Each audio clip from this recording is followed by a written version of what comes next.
It's hard to believe we're into week 12 already. Guess before I forget, just wish you guys all happy Thanksgiving. I'm not sure, will we meet up later in the week? No? So it's our last opportunity here. So happy Thanksgiving, everybody. Hope you grateful for a lot of different things in your life, and hope you have a great Thanksgiving. We'll be working Thanksgiving morning like normal, and then give our kids the afternoon off. But closed the chapter last night on Duke, and had a good team meeting. Lots to still learn. You constantly find out about your team. The great thing is you go through the tape. There was a lot of things we did that was, that weren't good. But the nice thing is you played well enough to win a football game. And when you cannot play your best game and win a football game, I think that's, a sign of what kind of team you have. And at the end, when there's adversity and your backs are against the wall, it's 2-point play, it's, 4th and 18, and we don't do the right thing, whatever it is, we found a way to win the football game. And that, to me, tells you a lot about, the kids that are in that locker room. So my hat goes off to them. My foot wants to, hit them in the rear end for some of the crazy things we did. But that goes, the game of football. It's not easy. So on to Miami and Mario Cristobal and Kevin Steele, defense coordinator. They got a great staff down there. Josh Gaddis, who was at Penn State in 16 and 17, we faced Penn State as the offensive coordinator down there. So they got who's who coaching staff there. And they got a lot of great football players that are running around. Big question mark would be who the quarterback is. Obviously, we know Tyler Van Dyke is a tremendous football quarterback. Ja'Cory Brown's the guy that started, I think, the last couple weeks. It's hard to tell. I mean, there's quarterbacks in and out. So they've had some quarterback issues. The Brown kid really is a great athlete that can run, and I think he just keeps getting better every game he gets in there.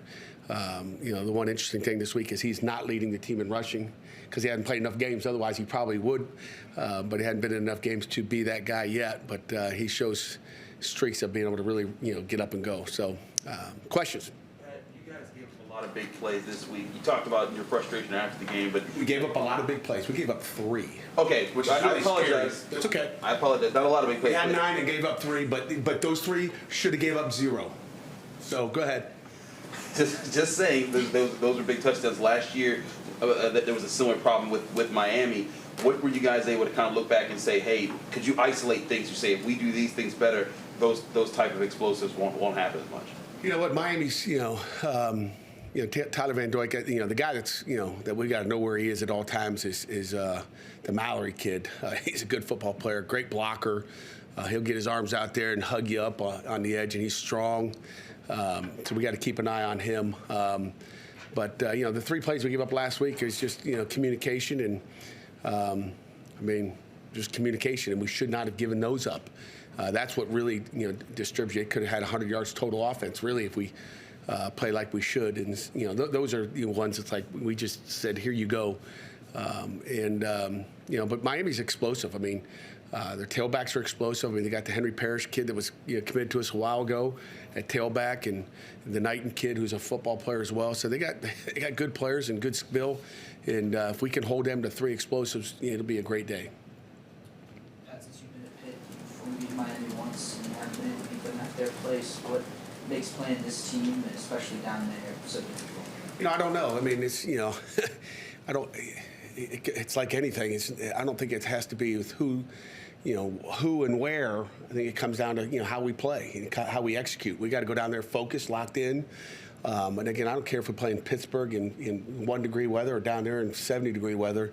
We got to go and execute. We got to not make mistakes and go play. So what happened in the past really doesn't matter. I know you guys will always go back to what happened in the past, but the past really does not matter. It's not going to impact this game at all. Unless it's in your head, but it's not going to be in our head or kids' head. I know that is there any season-ending updates on any players that didn't finish the game from last week? No. If there was, I'd give them to you. You're still kind of playing it by ear. That final series, when Izzy was out, you said on Saturday he wasn't available, but it was Sebo that got that play time. Was there any consideration of putting Rodney in that spot too? You know what? We really didn't discuss that. We feel good with Sebo. Feel good with Rodney. Not really. You brought up weather. Are there plans to practice inside to get kind of used to the heat again? We will be inside. There's no question. We always, turn the heat up to 70 degrees in there, try to get it, heated up and get ready for the acclimation down to Miami. And in your opening comments, when you mentioned adversity. How do you feel like every year is a new year? How do you feel like this team has handled adversity? They've done a great job, and I mean, have you ever seen them quit? You know, have you ever seen them kind of go, oh no? I mean, no, our guys just keep fighting, regardless of what's going on. I mean, the defense was put in 4 or 5 sudden change situations the other day, and I think we're successful 2 out of the 4, or 2 out of the 5. You know, the 2 interceptions we threw, they got 0 points from. You know, we turned them down on downs on one of those. I think the second one. You know, we have a punt blocked, which again is disappointing, and we've talked to our punt team and all that. And they get us 7 points off that. They get 7 points off 7 points off another punt issue. So I told the offense we're going to go for it on 4th down a lot. So that's what we should be ready for. 4th down 15 or 4th down 1? Any 4th down? Hey, might as well, right? Just go for it on 4th down.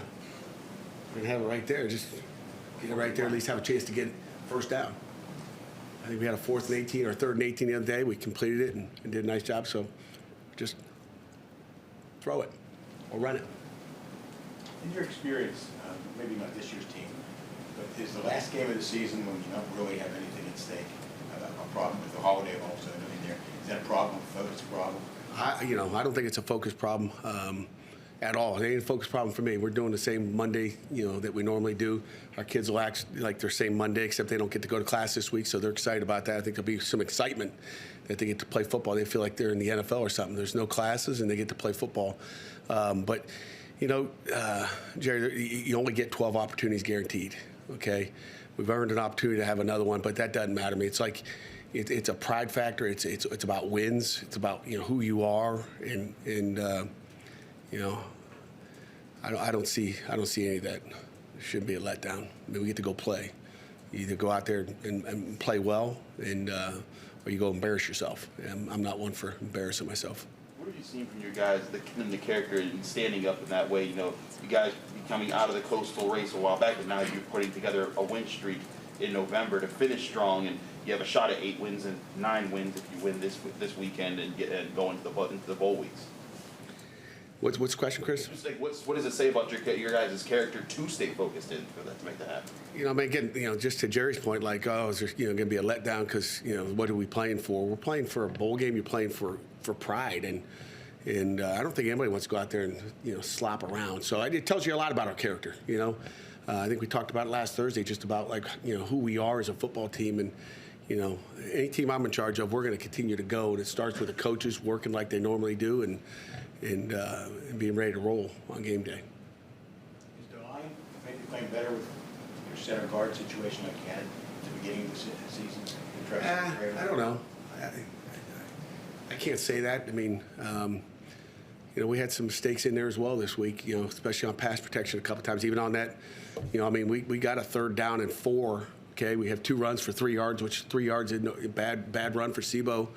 You wish you had a little bit more, but on that 4-minute drive, and then we have to throw a pass on 3rd and 4, and we got some penetration, and Keaton can't get the ball off. I mean, Kanate Mumfield's wide open. It's going to go for 20, and the game's over.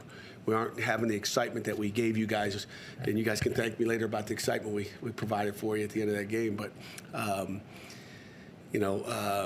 so, I mean, I can't tell you it's any better. It's about the same. I mean, our guys are going to plug in and play where they have to play and try to go out there and execute the best they can. What do you see from Miami watching the video? Are they still playing like it matters? Yeah. I mean, they're playing. I mean, you watch them last week against Clemson, a good Clemson football team as we know, and they're playing hard. I mean, they're playing hard, and they're athletic. I mean, they'll be at home. It'll be senior day for them. They will play excited. I guarantee you that. They're one of the better run defending teams in the ACC right now. What have you seen them do to kind of make it tougher on teams to get going on the ground that you guys have to overcome? I mean, Corey Flagg is their middle linebacker who, is their leading tackler. He's a dude that, just can't be blocked. And up front, I mean, they're the typical, 4 down, going to penetrate and cause havoc in the backfield. That's what they do. They're very athletic, probably the most athletic front 4 we've seen this season. So we're going to have to not only, run block, but we're going to have to protect our quarterback. Pat, with the punter situation, Sam punted 3 times, Caleb once. I know there was thought about... Caleb punted more than once, well, or at least was back there to punt more than once. Correct. He's got 1 punt off. Yeah.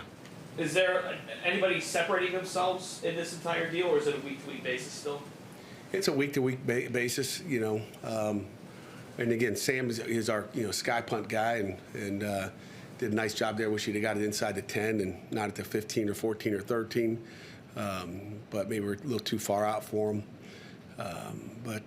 We got to clean that part of it up, and it'll be a wait and see. There'll be some oars on the depth chart if there's not already on there. There'll be some oars.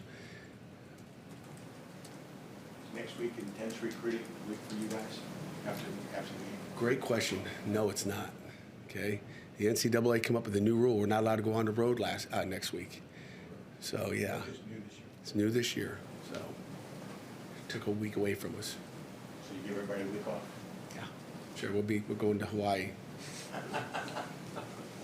Except Tim, right? Yeah, Tim Tim will sleep here. Pat, Dayon played on Saturday. There's still the ongoing case that he has a court date coming up. I mean, was there clearances you guys had to go through? Was that your decision? What was the process of getting him back on the field? Yeah, again, obviously he, missed one game, and like I said, you're always innocent until you're proven guilty. But we kind of made him guilty until he's innocent. He's paid a price with the team. He's paid a price on the field. He was out for a week and spent some time down in what we call the Pitt down there, doing some stuff with Coach Stack. So we'll wait to see where that whole thing goes, and then move on from there. That's all. I was doing good. Is that an injury question? I just wondered. Nice guy. Doing good. Elijah said some really good things about Sean Fitzsimmons. We talked to him last week, and of course he had to step in more this week. What have you seen from Fitzsimmons this year? How he grown? Yeah, we hadn't played for a couple games, maybe 3 games, but I don't know if we'll get his 4 games into redshirt, but we obviously expect to redshirt him. He's a guy that's just consistent. He does a great job on scout team during the week. We have no fear putting him in there, as he's big and strong as Tyler Bentley and Kalijah and Devin and David Green. No, I mean, I thought our inside guys played really well last week, so he's going to be another really good football player for us. Do you spend next week talking to a lot of your guys that are undecided about their future? Because obviously, from a recruiting standpoint, you need to know who's back and what you have. Yeah, we need to know. Yeah, we'll spend a little time. That's kind of what that week is for, just to kind of find out where they are, going into the bowl game and going on the road recruiting. So I think the portal opens up the next week. We're on the road, so it gives us a chance as coaches just to sit down, see where our guys are, what they're doing. But I don't think you'll know exactly where guys are. I think this offseason will be as crazy as it's ever been, wherever. I think everywhere, just because it's another year. And we'll have a chance to sit down, in deeper thoughts than maybe some of the quicker conversations we've had, just to see where guys are and what they're thinking. And but I don't think we'll have any determination whether it's a guy that walked on senior day or a guy that didn't walk that could move on.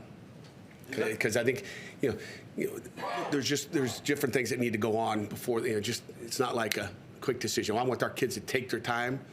And like I've told them, take your time, make a good decision. And again, for me, I wanted a quick decision, so I know what I got to do.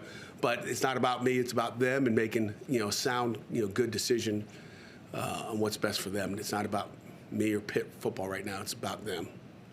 And we'll try to wing it like we do it. It's what COVID has done to us. We're just kind of winging it in December.